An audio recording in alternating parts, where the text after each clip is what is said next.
అలా ఉస్మానియా యూనివర్సిటీ నుంచి పోరాడినాం తెలంగాణ స్టేట్ కావాలని ఇల్లు కొనుక్కొని ఇక్కడికి వచ్చా.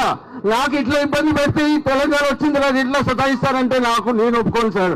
ఏమన్నా కానీ ఈ రేవంత్ రెడ్డికి అసలు సీట్లు రాలేదు, దక్కలేదు హైదరాబాద్ నుంచి అని పగదీస్తున్నాడు.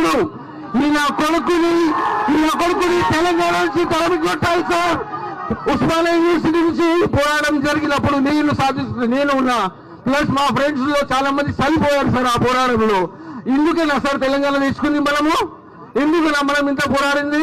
ఇది వచ్చేసి ఎక్కడి నుంచి వచ్చేసి సీట్లు గెలిచేసి సీఎంఐ నేను గీతలు గీసాలి సార్. ఒఫీషియల్ మ్యాప్ పైన మనం గీత గీసినాం, తెలంగాణ సపరేట్ చేసాం.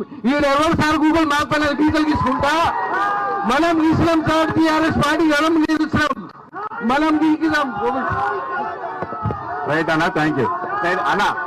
అరే మాట్లాడినావు కదనే సార్. ఇక్కడికి వచ్చిన మీడియా మిత్రులందరికీ పెద్దలకి అందరికీ నమస్కారం సార్.